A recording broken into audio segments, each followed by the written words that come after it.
Hello guys, welcome to story nation. तो guys, अब से हम इस चैनल पे एक और मानवा शुरू कर रहे हैं। टाइटल थंबनेल से आप लोगों को पता चल ही गया होगा कौन सा मानवा है। तो आज की वीडियो में हम इसके 5 चैप्टर पढ़ने वाले हैं और इसकी वीडियो एक वीक में एक बार ही आएगी। सो आई होप आप लोगों को ये मानवा और मेरी एक्सप्लेनेशन पसंद आए। तो जिसने अभी तक चैनल को सब्सक्राइब नहीं किया, कर दो यार, क्या कर रहे हो। और चलो शुरू करते हैं। 130 साल पहले साइलेंट नाइट पहली बार दिखी थी और तब से अब तक ये दुनिया तबाह हो चुकी है। और यहाँ सिर्फ लड़ाई होती है, सिर्फ लोगों की मौत होती है और ज़िंदगी ऐसी हो गई है कि हम नर्क में रह रहे हैं। और अब लोगों ने अपना विश्वास भी ख़त्म कर लिया है। फिर एक दिन जब ये सब ख़त्म होने का नाम नहीं ले रहा था, तब इस दुनिया के सारे मार्शल आर्टिस्ट मास्टर्स एक साथ आ गए और उन लोगों ने सेंट्रल हेवनली अलायंस बनाई। और इस अलायंस ने ये तय किया कि ये लोग साइलेंट नाइट को इस दुनिया से दूर रखेंगे। और उन लोगों ने एक मार्शल आर्टिस्ट को चुना जिनका नाम था बुक जिन हूँ। गाइस, नाम थोड़े गलत बोल दूं मैं तो देख लेना, थोड़ा सा यार समझ लेना, क्योंकि नाम थोड़े अटपटे से है इसके अंदर। और वो पहले लीडर बने नॉर्थन हेवनली सेक्ट के। इस सेक्ट के फॉर्मेशन के बाद सेंट्रल सेक्ट ने इसको सपोर्ट करने का कहा और उन लोगों ने काउंटर मार्शल आर्ट्स टेक्निक्स और स्पिरिचुअल एलेक्जर भी दिए और अलाउ किया नॉर्थन सेक्ट को अपने आप को पावरफुल बनाने के लिए और इस साइलेंट नाइट को पुश बैक करने के लिए। समय बीतता गया और सेकेंड जनरेशन लीडर बने नमुनसन और थर्ड जनरेशन लीडर बने यो क्वान यून। और नॉर्थन सेक्ट को सब लोगों का रिस्पेक्ट मिला और इस वजह से हज़ारों की संख्या में मार्शल आर्टिस्ट यहाँ इस जगह आए। तो गाइस, ये तो इसकी बैक स्टोरी और कुछ चीज़ें बताई गई है। अब सीन शिफ्ट होता है, हम देखते दो बड़ी आर्मीज को एक दूसरे के सामने। वो इंसान जो जाना जाता है the great wall of north के नाम से, नॉर्थन हेवनली सेक्ट का 4th generation leader the northern wall Jin Kwan Ho. और फिर हम पढ़ते हैं the pillars of the heavenly sect the great four. दोस्तों, हम थोड़ा फाइट का सीन भी देखते हैं और देखते हैं डीमन फिस्ट को, जो च्यूइन वो। और फिर हम देखते हैं टेम्पेस्ट स्टॉर्म को, क्वीन मिंग सैंग। और नेक्स्ट होता है Crust Ghost Blade, Don Chuin Hawa. And finally Ruler of the Iron Blood Je Hyung Shim. और फिर हम थोड़ा और फाइटिंग सीन देखते हैं और अभी भी नरेटर बोल रहा होता है कि इन लोगों का बहुत बड़ा हाथ है साइलेंट नाइट को नॉर्थन लैंड से दूर रखने में। और फिर एक दिन जब साइलेंट नाइट अपनी लिमिट्स पर थी नॉर्थन सेक्ट के खिलाफ, तब वो अचानक से गायब हो गई। लेकिन फिर और यहाँ एक और कैरेक्टर इंट्रोड्यूस होता है, जिन मूव ऑन, और बोलता है फादर। देन नरेटर फिर से बोलता है कि अब द नॉर्थन वॉल टूट चुकी है। और क्वान बोलता है लगता है कि सबसे स्ट्रॉन्गेस्ट लोग इधर गैदर हुए हैं। फिर हमें बताया जाता है कि द 9 स्काइज, जो कि बहुत पावरफुल है और अनटचेबल है, पूरे म्यूरम वो जगह है जहाँ पे ये लोग रहते हैं, वो इधर गैदर हुई है। और फिर seeker of the knowledge Syu Mun Hawa, जो कि 9 ऑफ द स्काइज में से एक होता है, वो बोलता है सेक्ट लीडर जिन, क्या तुम अपने मरते दम तक झूठ बोलोगे? आखिर the protect against the silent night, सारे लोगों में से तुमने ही क्यों हमें धोखा दिया? क्वैन बोलता है हंसते हुए, मैं जिन क्वैन हो ने हमेशा अपनी ज़िंदगी सच्चाई से जी है और तुम कह रहे हो कि मैंने तुम लोगों को धोखा दिया, तुम लोगों को साइलेंट नाइट के हाथों बेच दिया।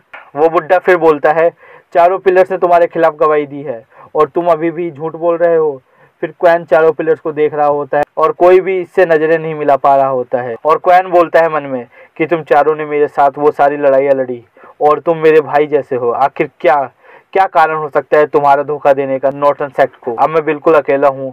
फिर क्वैन अपने बेटे की तरफ देखता है और बोलता है किसी कारण से सब लोग मेरे खिलाफ है। अगर मैंने फाइट बैक करने की कोशिश की तो ये लोग मेरे को छोड़ेंगे नहीं और रोकने के लिए कुछ भी कर देंगे।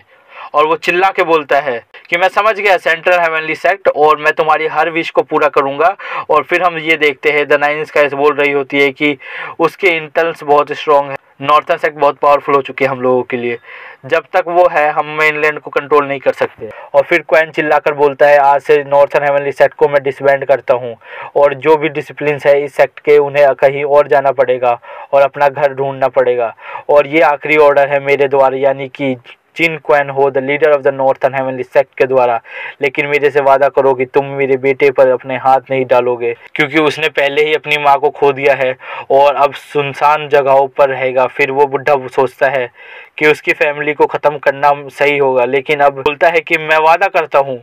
और मन में बोलता है कि अगर मैंने इसकी बात नहीं सुनी तो ये राइवल फैक्शंस के लीडर्स मेरे खिलाफ हो जाएंगे। क्वैन बोलता है मूव ऑन मेरे बेटे, मेरे को माफ़ करना। और इसी के साथ हम देखते हैं क्वैन को मार दिया गया है। अब सीन शिफ्ट होता है और हमें 3 साल बाद का सीन दिखाते हैं। हम देखते हैं एक लड़के को जिसे कुछ लोगों ने बांध रखा है और उन लोगों में से एक बोलता है कि तुम जाग गए आखिरकार, और वो लड़का बोलता है कि तुम आखिरकार क्या रहे हो अभी। एक आदमी बोलता है इस कमीने के आंखों में देखो, मेरे को लगा था ये बहुत कमज़ोर है लेकिन ये उतना भी कमज़ोर नहीं है जितना मैंने सोचा था। और आगे बोलता है कि मेरे को नहीं पता कि बाकी ग्रुप्स ने तुम्हें कैसे ट्रीट किया, लेकिन मैं जैन पासन, इसका नाम होता है, एक काइंड हार्ट पर्सन नहीं, जो कि उसे देखकर भी लग रहा है। और बोलता है कि मेरे को पहले ही बहुत गुस्सा आ रहा है कि तुम्हारी वजह से हम लोगों को यहाँ 3 साल रहने पड़ेंगे। तो बताओ तुमने वेपन्स और हिडन टेक्निक्स कहाँ छुपाई है, या फिर हम तुम्हें मार कर मेनलैंड चले जाए। और फिर वो लड़का हंसता है और जैंग बोलता है ये हंस रहा है, ए बच्चे तुम्हें सिचुएशन का पता नहीं, हम तुम्हें फेंक सकते हैं और वुल्फ तुम्हें कच्चा खा जाएंगे, ये हमारे काम को आसान बना देगा और हम जल्दी मेनलैंड्स में चले जाएंगे। और वो लड़का हंसते हुए बोलता है कि तुम्हें सही में लगता है तुम ये कर सकते हो। और जैंग का ग्रुप टेंशन में आ जाता है और वो लड़का बोलता है द 9 स्काइज, क्या तुम भूल गए कि उन लोगों ने क्या प्रॉमिस किया है मेरे फादर से। तो ये लड़का क्वैन का बेटा है जिन। और वो आदमी बोलता है the 9 skies central alliance. Second chapter start होता है और किसी की आवाज़ आती है कि साइलेंट नाइट पूरी तरह से गायब हो गई है और दुनिया को ऐसा लग रहा है कि वो हमेशा के लिए ख़त्म हो गई है। लेकिन जैसे कि northern heavenly sect frontline defence थी साइलेंट नाइट के खिलाफ और वो डिसबैंड हो गई है। अब central heavenly alliance silent night को एक जस्टिफिकेशन की तरह यूज़ करके हम जैसे मर्सनरीज को भेज रही है एरिया पर नज़र रखने के लिए।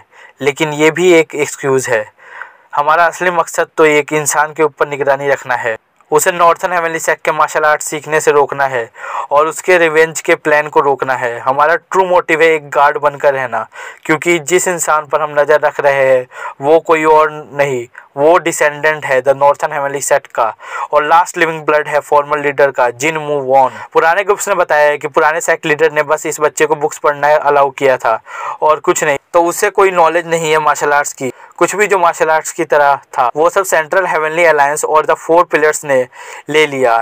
और जब हिडन चीज़ों की सर्च हुई तो उनमें से किसी को कुछ नहीं मिला और अचानक ये लड़का भी अपने सेंसों में आ गया इतने दिनों के बाद। क्योंकि उसने ऐसा बोला कि उसे कोई स्किल सीखनी पड़ेगी पैसे कमाने के लिए, ब्लैक स्मिथ की स्किल सीखनी चालू कर दी।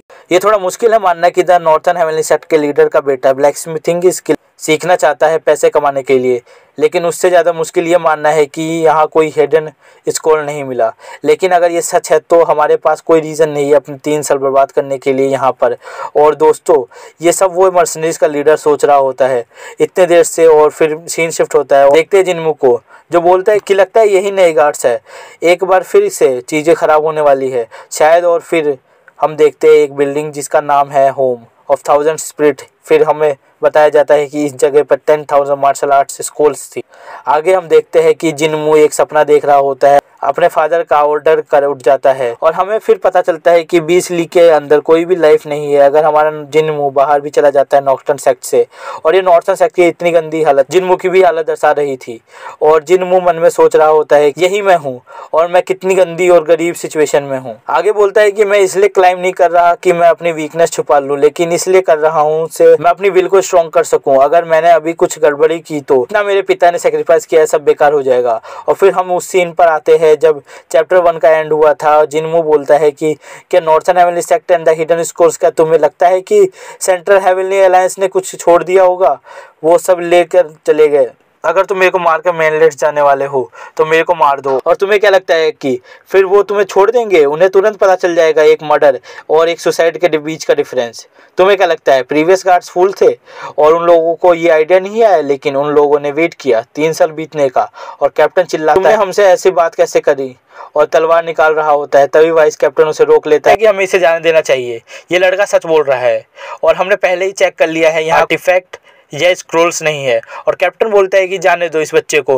और जिनमू बोलता है कि मेरी बात सुनो, तुम यहाँ इंट्रोड्यूस हो तो मेरे साथ अच्छे से बिहेव करना, तुमने ऐसा किया तो आज जो हुआ मैं उसे भूल जाऊंगा और तुम्हें जाने दूंगा। और वो कैप्टन बोलता है बच्चे मैं तुझे अभी के लिए जाने दे रहा हूँ, लेकिन अगर तूने कुछ किया सेंट्रल हेवनलाइंस को पता चला तो वो मुझे मारने का परमिशन भी देंगे तेरे को, और मैं तब तेरे को नहीं छोड़ूंगा, ये मेरी बात याद रखना। फिर वो लोग चले जाते हैं और वाइस कैप्टन बोलता है कि हमें माफ कर। फिर जिनमू सोचता है कि क्या ये वो रॉयल डिसिप्लिन है नॉर्थन हेवनली सेक्ट। फिर आगे बोलता है घंटा अगर कोई रॉयल डिसिप्लिन होते तो मेरे को बचा लेते, वैसे भी किसे पड़ी है इस रूइन सेक्ट की, किसी को फर्क नहीं पड़ता मैं मरूं या जीऊं, नहीं वो चाहते हैं कि मैं मर जाऊं।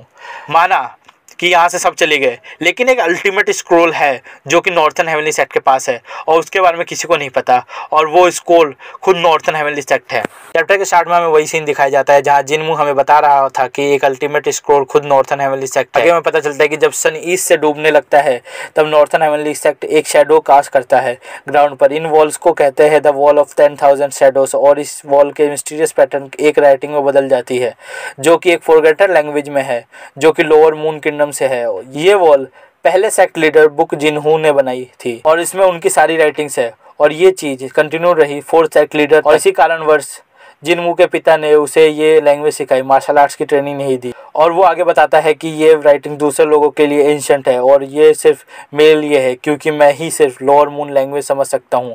और बस इसके कारण से जिनमू वहाँ बैठा रहता है और लोगों को लगता है कि ये अपना टाइम वेस्ट कर रहा है।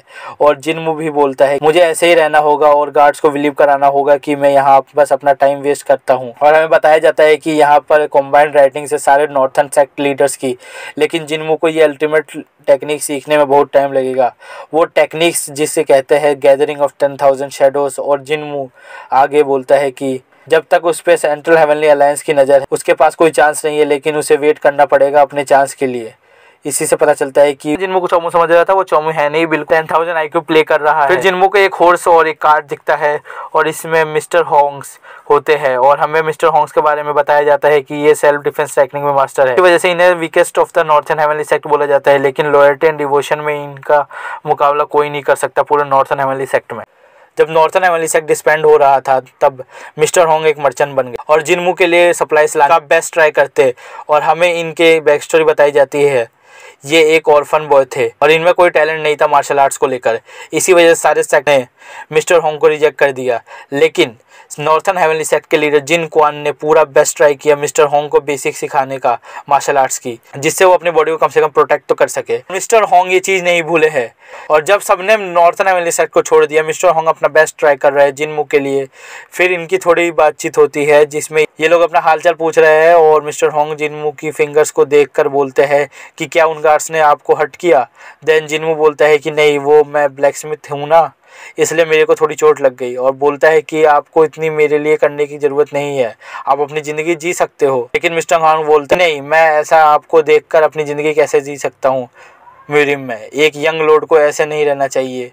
फिर जिनमू पूछता है कि यहाँ ये रॉक क्यों है मिस्टर होंग, और मिस्टर होंग बताते हैं कि ये एक सेक्रेट ऑब्जेक्ट है जो आसमान से आया है और एक ट्राइब इसे वर्शिप करती है, लेकिन अब उस ट्राइब का मास्कर्ड हो चुका है तो अब ये किसी की प्रॉपर्टी नहीं है। फिर जिनमू कहता है कि मास्कर्ड, और मिस्टर होंग बताते हैं उनकी लड़ाई फर्स्ट ट्रुप से हुई। पहले हमें बताया जाता है कि नॉर्थन हेवनली सेक्ट को बिट्रे करने के बाद द ग्रेट फोर ने अपनी फोर्स बनाई मुरिम में, जैसे कि द कर्स ब्लेड वेस्ट में, द टेम्पेस्ट स्टोन इसने अभी तक कोई चाल नहीं चली, the Iron blood ruler north में, और डीमन फिस्ट ने बनाई थी ब्रोकन फिस्ट ट्रूप। फिर मिस्टर होंग बताते हैं कि जिनमू ने ब्लैक स्मिथ बनने का चुना है, इसलिए वो उसके लिए आयरन लाए हैं। एंड देन वो दोनों घर की ओर बढ़ते हैं और एक गार्ड बोलता है कि ये बुढ़ा होंग ये कोई स्पेशल नहीं है, इसकी रॉयल्टी नॉर्थन सेक्ट के लिए स्पेशल है, लेकिन जिनमू बस अपना टाइम वेस्ट करता रहता है। मैं उससे कोई क्यू या मार्शल आर्ट सेंस नहीं कर रहा हूँ, अगर इसे मार्शल आर्ट सीखी होती तो ये भी स्ट्रॉन्ग लीडर बन सकता था क्योंकि इसकी डिसीजन मेकिंग स्किल्स अच्छी है। और फिर हम देखते हैं एक मैसेंजर हॉक को और कैप्टन चिल्लाता है कि इतने दिनों से इन लोगों ने हमसे कॉन्टेक्ट नहीं किया, अब ये कह रहे हैं कि रॉयल गेस्ट आएंगे। वाइस कैप्टन पहली चीज सुबह एक रॉयल बिल्डिंग को सही करना। अब फिर हम देखते हैं कि जिनमू ने मिस्टर होंग के लिए चाय बनाई थी, कुछ बातचीत कर रहे होते हैं और मिस्टर होंग बताता है कि इस समय दुनिया में चल क्या रहा है। वो एक मार्शल आर्ट्स के बारे में बताता है जिसका नाम होता है डैम सो चुइन, जो कि एक 9 स्काइज के मेंबर का बेटा है। उसने अनाउंस किया था कि वो शो मार्शल आर्टिस्ट को चैलेंज करके हराएगा। पहले लोग इस पर हंस रहे लेकिन वो अभी तक 93 फाइट जीत चुका है और लोग उसे 100 मैन चैलेंज बोलकर बुला रहे हैं। वो बस अभी 18 साल का है। इनकी बात आगे बढ़ती है और मिस्टर होंग बताते हैं कि डैम सोन चुइन अभी नॉर्थ की ओर आ रहा है। फिर मूव पूछता है और कोई खबर। फिर सीन शिफ्ट होता है और हम उसी पत्थर को देखते हैं जिसको मेरे को लगता है कि ये पत्थर आगे जाके कुछ स्पेशल होगा। फिर मिस्टर होंग भी चले जाते हैं और हम फिर देखते हैं कि वाइस कैप्टन जिनमू को बताता है कि रॉयल गेस्ट आ रहे हैं और वो लोग हाउ चीन प्लेस को रिपेयर करने वाले हैं। और जिनमू जाते जाते कहता है कि ठीक है, वो बिल्डिंग पहले से ही अबंडन्ड है, और चला जाता है। हम देखते हैं जैसे जिनमू एंटर करता है, एक ड्रैगन उसके गले पर है और एक लड़की की आवाज़ आती है, और जिनवू बताता है कि वो यहाँ का ओनर है, और वो लड़की बोलती है कि ओनर यानी कि the descendant of the northern heavenly sect, और बेहोश हो जाती है। इस चैप्टर के स्टार्ट में हमें वही लड़की दिखाई जाती है जो पिछले चैप्टर में बेहोश हो चुकी थी, और ये देखकर जिनवू एकदम हैरान परेशान हो जाता है और पैनिक होकर खुद से ही बोलता है, यहाँ एक औरत क्यों है, क्या ये क्रिमिनल है, और चेक भी करता है कि वो अलाइव है या मर गई है, और वो जिंदा होती है, और उसे लेकर वहाँ से भागता है। और फिर वो देखता है उस औरत के शोल्डर पर एक निशान है, और वो पॉइजन का होता है। जिनवू और पैनिक होता है, बोलता है कि ये शायद से कोई डेडली पॉइजन क्यू है, और उसके पास एक इंटरनल प्रोटेक्शन एंटीडोट होती है, लेकिन ये उसके पास लास्ट होती है जो कि उसे मिस्टर होंग ने दी थी। और फिर जिनवू सोचता है कि उस औरत को वो जानता तक नहीं है और वो इसे यूज़ करेगा तो उसके लिए कि ये बहुत ख़राब हो सकता है, और फिर वो एक अच्छे मेन कैरेक्टर की तरह उस एंटीडोट को यूज़ कर लेता है। उस औरत की ब्लीडिंग भी स्टॉप हो जाती है, और फिर सीन शिफ्ट होता है, और हम देखते हैं कि उस लड़की को जिसकी अभी आंखें खुल चुकी है, और वो ये देखकर हैरान है और सोच रही होती है उसे किसने हील किया। फिर वो देखती है जिनमू को जो कि उसके लिए खाना बना रहा होता है। फिर उसे याद आता है कि क्या क्या हुआ था रात को, और फिर जिनमू बताता है कि वो लड़की पूरे 3 दिन से बेहोश है, और वो बोलती है तुम जैसे इंसान ने मेरी मदद क्यों की। फिर जिनमू कहता है कि मेरे को नहीं पता कि तुम कोई असैसन हो या कोई और, लेकिन मैं किसी को अपने आंखों के सामने मरता नहीं देख सकता। फिर वो लड़की सोचती है कि इसके इरादे तो ठीक लग रहे हैं, और मेरे को इसके अंदर से कोई क्यू भी डिटेक्ट नहीं हो रही, क्या ये सही में मेरी मदद करना चाहता है। और गाइस ऐसा ही होता है, जब आपने इतनी सारी चीज़ सही होती है तो आप जल्दी किसी पर भरोसा नहीं करते। आई थिंक इस लड़की की भी एक स्टोरी बहुत सैड होगी। और फिर जिनमू कहता है जल्दी खा लो, और वो लड़की कहती है अब मैं इधर ही रहूंगी तब तक मैं सही से ठीक ना हो जाऊं। और फिर जिनमू कहता है ये भी तुमने खुद से डिसाइड कर लिया, तुम्हारा नाम क्या है। और वो लड़की कहती है तुम्हें उससे क्या, और एक उस बंदे ने जिससे तुम्हारी जान बताई, माना दिन खराब है उसके, लेकिन नॉर्थर्न हेवनली सेक्ट का लीडर हो सकता था वो, अगर इतनी सारी चीज़ें नहीं होती उसकी लाइफ में। और ये लड़की बोलती है तुम्हें क्या, और ऐसा कुछ चीज़ें जिनमू भी चिल्लाकर कहता है, और फिर वो अपना नाम बताती है यून हा सुएल। और फिर जिनमू उसे बताता है कि इधर कुछ कपड़े हैं और स्टोर रूम में खाना है, और मैं नेक्स्ट बिल्डिंग में हूँ, कुछ चाहिए तो बता देना, और चला जाता है। और ये लड़की कुछ सोच रही होती है, और ये भी बोलती है कि क्या उसे पता है मैं कौन हूँ, वो मेरी हेल्प क्यों कर रहा है। अभी तक हमें इसके नाम के अलावा कुछ नहीं बताया गया है। और जिनमू भी सोच रहा होता है कि वो लड़की मामूली नहीं है, और शायद से जिनमू को यून हा पसंद है। हम देखते हैं उन गार्ड्स को जो कि रॉयल गेस्ट के आने की तैयारी कर रहे होते हैं, और यून हा 3 दिन से उसे कमरे से बाहर नहीं आई। फिर हम देखते हैं यून हा को जो कि खुद की इंटरनल एनर्जी बढ़ा रही होती है, लेकिन फिर भी वो उस पॉइजन को निकाल नहीं पा रही होती है। और फिर हमें उस पॉइजन का नाम पता चलता है the consuming flames of darkness, जो कि बहुत डेंजरस है। और वो कोशिश करती है पॉइजन को निकालने की, लेकिन वो पॉइजन और हावी हो जाता है, और देखने से लगता है कि यून हा का एंड है। और लास्ट पेज में हमें एक बंदा भी दिखता है। तो ये चैप्टर स्टार्ट होता है, और हम उसी अननोन बंदे को देखते हैं जो कि कुछ प्रेशर पॉइंट्स को प्रेस करता है, और बोल रहा होता है कि यंग मिस अपनी क्यू को फोकस करो, उसे यूटिलाइज करो एंड फोकस करो अपने फिंगर पर। और हम फिर देखते हैं कि वो पॉइजन बाहर निकल जाता है। फिर हमें पता चलता है कि इस बंदे का नाम सा रियोंग होता है, और बोलता है कि मेरे को माफ़ कर दो यंग मिस, मेरे को पता नहीं था कि आप यहाँ हो, मेरे को ऐसा लगता है कि ये यूनहा कोई प्रिंसेस है शायद से। और फिर हमें ये पता चलता है कि इन लोगों पर हमला हुआ था, और उसी वजह से यूनहा की ऐसी हालत थी जब वो जिनमू से मिली थी। फिर यूनहा बोलती है कि तुम मास्टर के पास क्यों नहीं गए, और सा रियोंग बोलता है कि मास्टर कोई बंदे नहीं है जिनकी हमें टेंशन लेनी चाहिए। ये बताया जाता है कि इन लोगों के पीछे कोई ना कोई पड़ा है, और ये बंदा बोलता है कि यूनहा को अभी नॉर्थर्न सेक्ट में रहना चाहिए, वो जा रहा है मास्टर को ढूंढने। फिर हम देखते हैं जिनवू को जो कि चीज़ें याद कर रहा होता है जो वो पढ़ता है उस अल्टीमेट स्कूल से, और फिर वो पूरे एरिया को सेंस करता है। उसे कोई भी नहीं सेंस होता, तो उससे पता चलता है कि इसके पास की भी है, लेकिन अभी तक किसी ने इसकी की सेंस नहीं की। सो ये हो सकता है जो अभी परफॉर्म कर रहा है ये कोई की टेक्निक नहीं है, या फिर इसने अपनी की पर बहुत अच्छा कंट्रोल पा लिया है। और फिर वो एक स्वॉर्ड उठाता है और एक जल्दी से स्लैश मारता है, और फिर वहाँ से चला जाता है। फिर हम देखते हैं यूनहा को जो कि नॉर्थर्न हेवनली सेक्ट को देख रही होती है, और वहाँ जिनमू पहुँच जाता है। फिर हम देखते हैं इनकी कुछ बातें होती है। यूनहा जिनमू को थैंक यू बोलती है, एंड वो दोनों मिलकर खाना खाते हैं। खाते समय यूनहा बोलती है कि तुम्हें मेरे से कोई सवाल क्यों नहीं पूछे, और जिनमू कहता है कि अगर मैंने ऐसा किया होता तो मैं अपना टाइम तुम्हारे साथ एंजॉय नहीं कर पा रहा होता। देन सीन शिफ्ट होता है और जिन्मू वही बैठा है जहाँ से वो अल्टीमेट स्कूल पढ़ता है और बोलता है कि अब समय हो चुका है कि वो ब्लेड ऑफ एटर्नल डार्कनेस सीख ले, और हमें बताया जाता है कि ये टेक्निक बहुत खतरनाक है।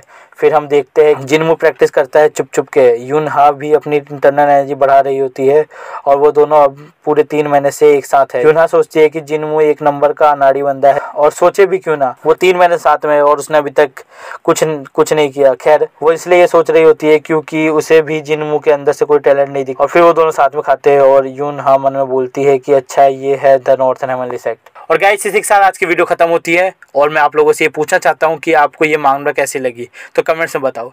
और अब इस मानवा की नेक्स्ट वीडियो नेक्स्ट संडे को आएगी और हमारे चैनल पर the beginning after the end की वीडियोस रेगुलर आ रही है, तो अगर आप वो नहीं देख रहे तो जाओ देखो एंड चैनल को सब्सक्राइब कर दो, बेल के आइकन को दबा लो, इससे आने वाली वीडियोस की नोटिफिकेशन आपको आ जाए। तो मिलता हूँ नेक्स्ट वीडियो में, तब तक के लिए bye bye and keep watching story nation.